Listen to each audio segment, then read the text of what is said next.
Baik, Assalamualaikum warahmatullahi wabarakatuh. Perkenalkan, nama saya Hafizul Ihsan. Saya mahasiswa dari Universitas Negeri Padang, Fakultas Ilmu Sosial, jurusan Ilmu Administrasi Negara.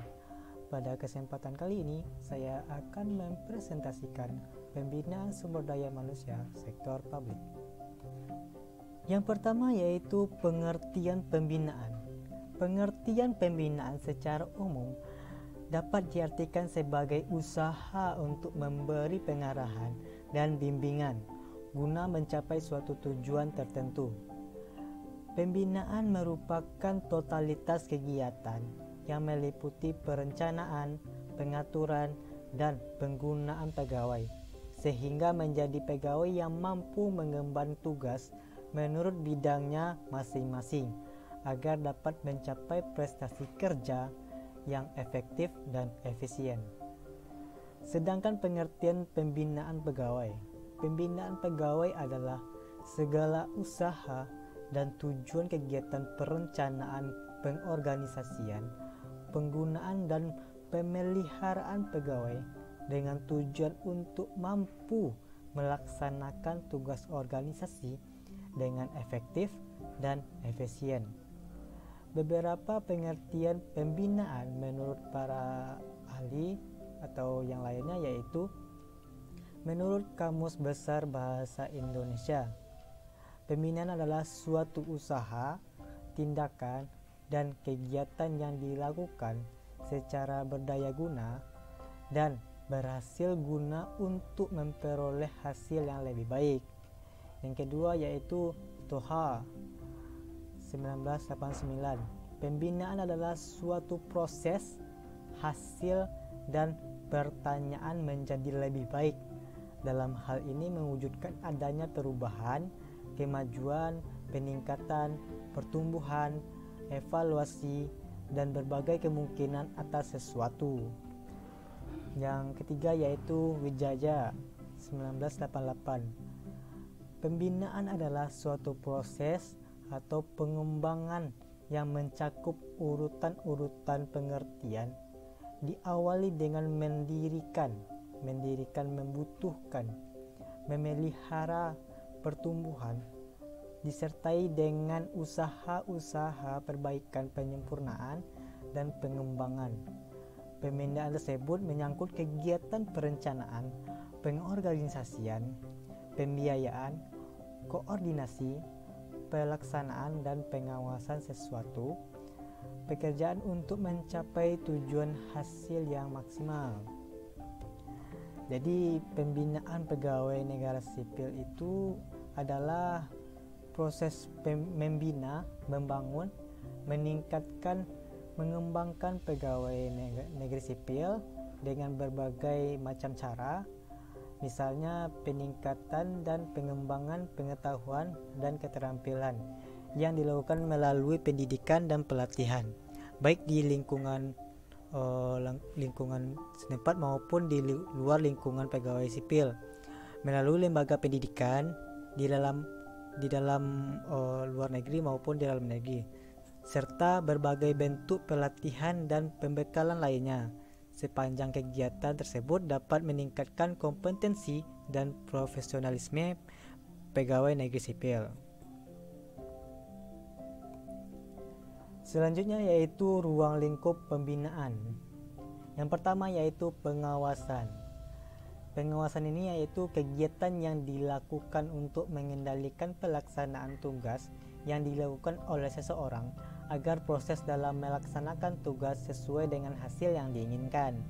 Ada beberapa kegiatan dalam pembinaan yang digunakan pemimpin dalam membina pegawainya, antara lain yaitu yang pertama yaitu pengendalian, yang kedua yaitu pendelegasian, yang ketiga yaitu pengarahan, yang keempat konsultasi, yang kelima pelatihan keterampilan. Ruang lingkup pembinaan yang kedua yaitu supervisi. Supervisi secara umum adalah pengarah serta pengendali kepada tingkat karyawan yang berada di bawahnya dalam suatu organisasi atau kelompok. Supervisi ini memiliki peran yang sangat vital bagi keberlangsungan manajemen kinerja. Dalam menjalankan perannya, supervisi memiliki tanggung jawab yang harus dilakukan dengan maksimal. Selanjutnya yaitu asas-asas pembinaan pegawai. Yang pertama yaitu asas prosedural. Asas prosedural yaitu sesuai dengan prosedur dari pemerintah yang berlaku atau yang telah ditetapkan. Yang kedua yaitu asas akuntabilitas. Asas akuntabilitas ini harus bertanggung jawab atas pekerjaan yang dikerjakannya. Yang ketiga yaitu asas delegasian wewenang. Asas pendelegasian wewenang ini menciptakan pembagian kerja, hubungan kerja, dan adanya kerjasama dalam suatu organisasi atau perusahaan. Selanjutnya yaitu asas legalitas. Asas legalitas ini suatu jaminan dasar bagi kebebasan individu dengan memberikan batas aktivitas apa yang dilarang secara tepat dan jelas. Selanjutnya, asas perlindungan hukum. Adanya jaminan perlindungan hukum dalam melaksanakan tugasnya. Selanjutnya, asas penyelenggaraan kepentingan umum. Mengharuskan untuk bersikap aktif dan positif dalam penyelenggaraan kepentingan umum atau kepentingan sosial bangsa dan negara. Yang terakhir yaitu asas profesionalitas. Asas yang mengutamakan keahlian yang berlandasan kode etik dan ketentuan peraturan perundang-undangan yang berlaku. Selanjutnya yaitu pola pembinaan sumber daya manusia. Dalam perjalanan karir seseorang memerlukan pembinaan yang sistematik.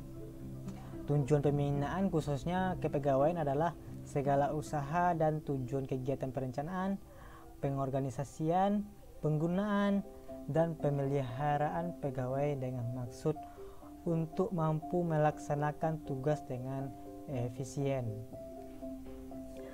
Bentuk-bentuk pembinaan kepegawaian dikelompokkan menjadi 4. Yang pertama yaitu pembinaan kepangkatan, yaitu pembinaan yang ada sangkut pautnya dengan kepangkatan seseorang pegawai negeri sipil. Yang kedua, pembinaan dalam jabatan, yaitu pembinaan yang dilakukan untuk pembinaan yang ada sangkut pautnya dengan satu jabatan tertentu para PNS. Yang ketiga yaitu pembinaan dalam pendidikan dan pelatihan. Yang keempat, pembinaan disiplin, yaitu merupakan pematuhan terhadap peraturan dan hukum yang diberlakukan dalam masing-masing instansi secara umum ataupun khusus. Jadi pembinaan sumber daya manusia dalam hal ini adalah pegawai mencakup semua usaha yang dilakukan untuk mempersiapkan seseorang menjadi manusia, mampu berpikir logis dan rasional, serta mampu melaksanakan fungsi sebagai makhluk Tuhan, insan ekonomis, insan sosial, warga negara, dan anggota masyarakat yang bertanggung jawab. Dapat diketahui bahwa pembinaan adalah suatu usaha yang secara sadar dilakukan untuk meningkatkan kemampuan karyawan, baik teoritis, konseptual, keahlian maupun sikap dari mental.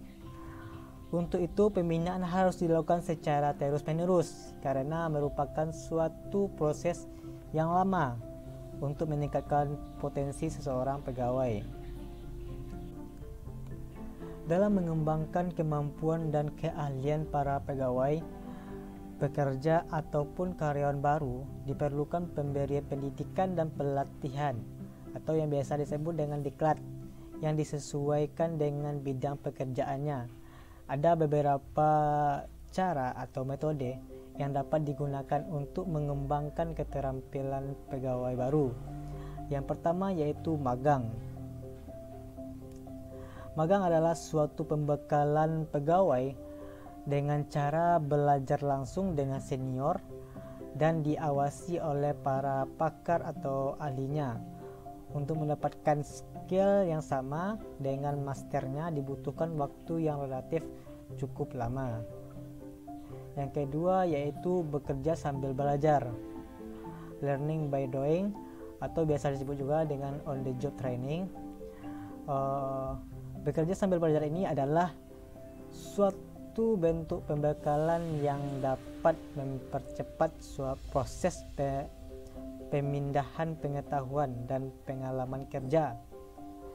Biasanya disebut dengan transfer knowledge dan para karyawan senior ke junior. Pelatihan ini langsung menerjunkan pegawai baru sesuai dengan jobnya masing-masing.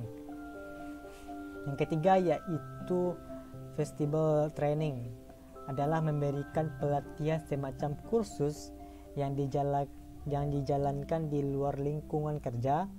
Pendidikan dan pelatihan yang diberikan pada kursus tersebut tidak jauh berbeda dengan pekerjaan yang nantinya akan digeluti oleh para peserta.